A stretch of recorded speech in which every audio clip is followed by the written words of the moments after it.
Hello, I am Alexander Vibar, and today's topic is about renewable hydrogen. There are two main learning objectives in this lesson. It is to discuss renewable hydrogen technology as a source of energy, and to discuss the environmental impacts of renewable hydrogen technology. Long before renewable hydrogen is discovered, Jules Verne had predicted the use of water as the coal of the future in his book The Mysterious Island. One of the passages says that the water will one day be employed as fuel, that hydrogen and oxygen, which constitute it, used singly or together, will furnish an inexhaustible source of heat and light, of an intensity which coal is not capable. However, it was Patrick Tenji Takahashi who regarded renewable hydrogen as a simple solution for energy demands. In 1671, Robert Boyle discovered hydrogen as a product of the reaction between iron filings and dilute acids. However, it was Antoine Lavoisier who gave the name hydrogen from its two Greek roots, which are the Greek word hydro, which means water, and the Greek word genes, which means creator. Thus, hydrogen back then is known as the water creator.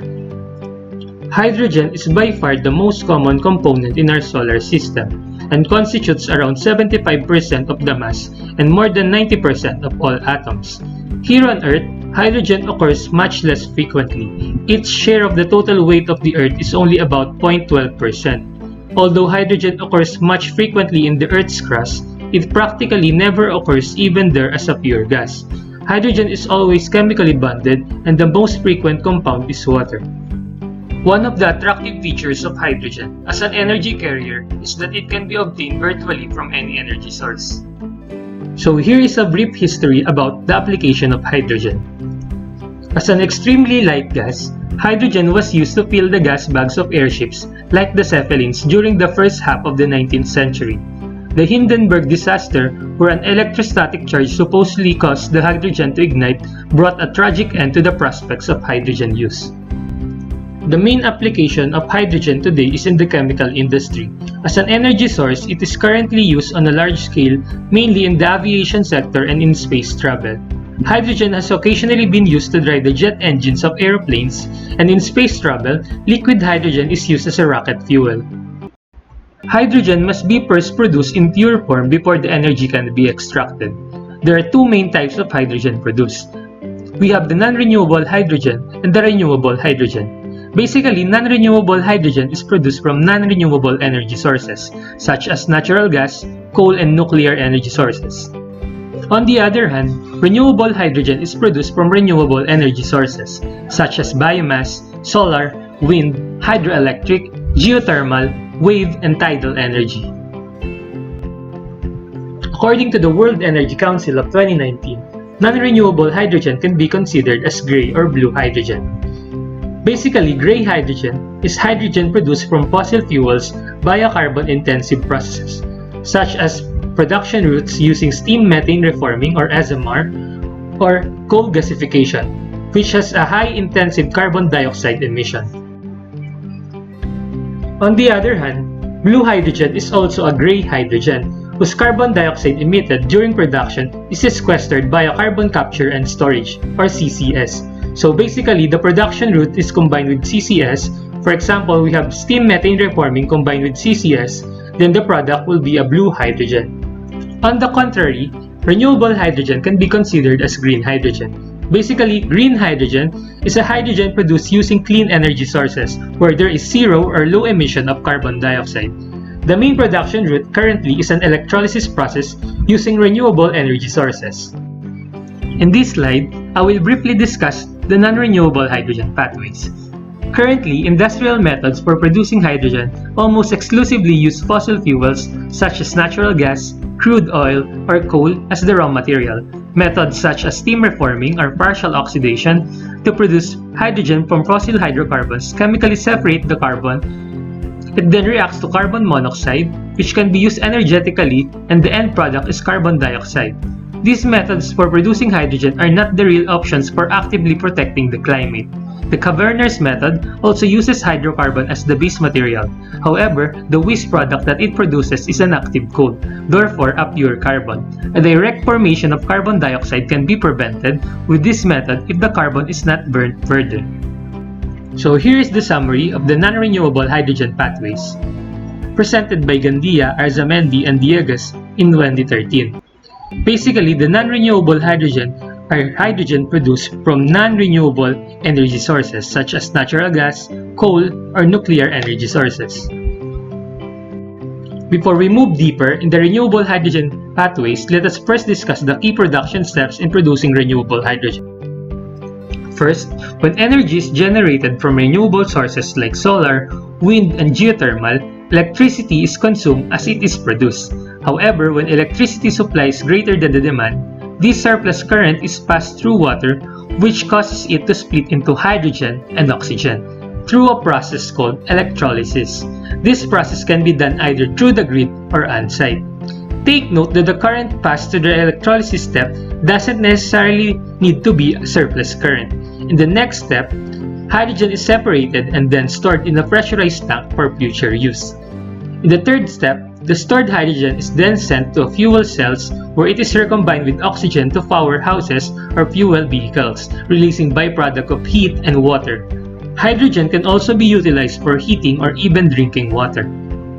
In this slide, the figure shows the renewable hydrogen pathways such as electrolysis, thermochemical process, photochemical process, and photobiological process. Take note that the renewable hydrogen is only produced if the electricity is derived from renewable sources. Water electrolysis is discovered by Wilhelm Ritter in 1800s. It is the most ideal way to produce renewable hydrogen, and it is deemed to be the cleanest route of hydrogen production.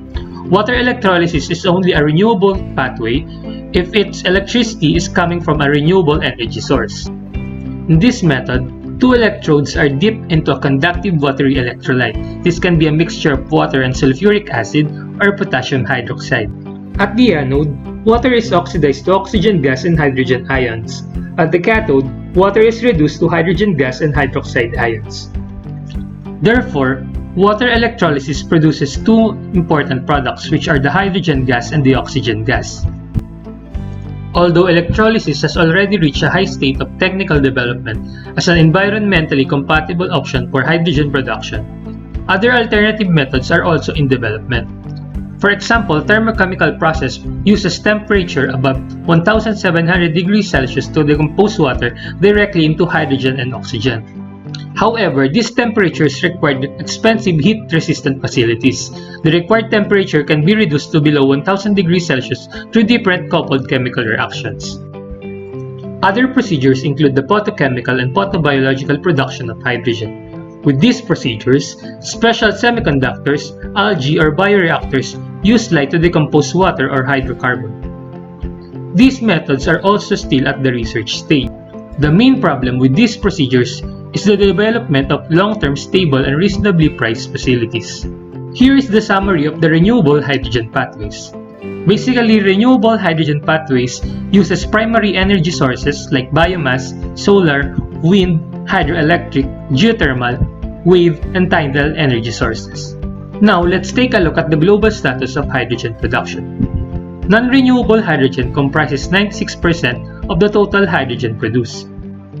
If we take a look at the breakdown of non-renewable hydrogen, about 48% is obtained from methane, mainly by steam reforming, 30% from petroleum fractions in refineries through steam reforming and partial oxidation, and only 18% comes from coal gasification. If we take a look at the fraction of renewable hydrogen produced, it is only 4% of the global hydrogen production, and it comes mainly from water electrolysis. This figure is extracted from the United States National Renewable Energy Laboratory. It shows the application of renewable hydrogen as an energy source. The application of renewable hydrogen is not different from the non-renewable hydrogen. So, renewable hydrogen is used as a raw material for bioreactor, can be used as fuel for vehicles, can also be used as fuel for home heating and hot water. It can also be used to generate electricity using natural gas turbines. According to the World Energy Council of 2019, there are two main methods to extract energy from hydrogen. It can be done either by combustion or by using a fuel cell. In combustion, 1 mole of hydrogen is reacted with 1/2 mole of oxygen, producing 286 kilojoules of energy, and the byproduct is water. As a matter of fact, 1 kilogram of hydrogen releases 3 times more energy than a 1 kilogram gasoline. So now let's take a look at the extraction of energy using a fuel cell. So a fuel cell is an electrochemical cell that converts the chemical energy of hydrogen and oxygen into electricity using a pair of redox reactions. The waste product of the reaction is water. The fuel cells can produce electricity continuously for as long as hydrogen and oxygen are supplied. So basically, the fuel cell is the reversal of water electrolysis. If in water electrolysis, we use water to produce hydrogen and oxygen, in fuel cells, we use the hydrogen and oxygen to produce electricity. In this slide, the cathode reaction, the anode reaction, and the overall reaction is shown. Basically, these reactions is just the reversal of the reactions in water electrolysis. There are different types of fuel cells used to extract energy from hydrogen, but the typical efficiency of the conversion of chemical energy to electrical energy in fuel cells only ranges from 40 to 60%. The most frequently used fuel cell today is the PEMFC, or the proton exchange membrane fuel cell. It has a proton conductive polymeric membrane as an electrolyte at a typical operating temperature of 80 degrees Celsius. Its electrodes are carbon or metal substrate with a platinum coating which acts as a catalyst. Now let's move on to the environmental impacts of renewable hydrogen. Hydrogen as an energy source and fuel cells is favorable, mainly because water is the waste product when hydrogen is used. However, what is important for the balance sheet on the environment is not what comes out at the end, but what is put in the beginning. In steam reforming, 300 grams of carbon dioxide is being released per kilowatt-hour of hydrogen produced. Partial oxidation of heavy oil produces 400 grams of carbon dioxide per kilowatt of hydrogen produced. In water electrolysis using electricity from non-renewable sources, 500 to 600 grams of carbon dioxide is emitted per kilowatt-hour of hydrogen produced. As we can see, hydrogen only offers a true alternative if it is extracted using pure renewable energy sources, such as through electrolysis using energy from wind turbines and solar power plants. Thus, only renewable hydrogen offers a beneficial advantage to the environment. So here is the list of the environmental impacts of renewable hydrogen. Renewable hydrogen is a clean derived fuel that when consumed in a fuel cell produces only water, electricity, and heat. Also, renewable hydrogen and fuel cells have high efficiency with zero or near zero emission operations. Also, renewable hydrogen has a potential in the reduction in greenhouse gas emissions. The challenges for renewable hydrogen is to become on par with non-renewable hydrogen prices. To get renewable hydrogen competitive, we need to scale up electrolysis. The use of hydrogen in the electricity sector will only be economically viable if major technological advances are made in this area and power heat coupling is used.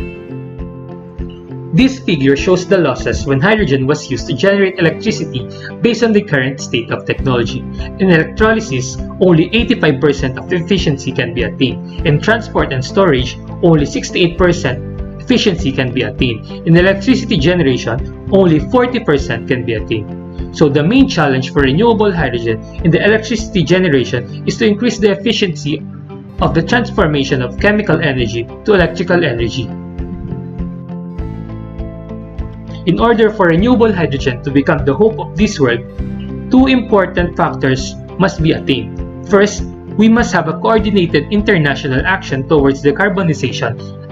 And second, we must have a favorable economics. This figure shows the renewable hydrogen projects. Among the projects, the biggest one is the Enbridge P2G, which uses proton exchange membrane electrolyzer technology. If you want to know more about renewable hydrogen, you can check these references. Thank you for listening, and that's all for this lesson.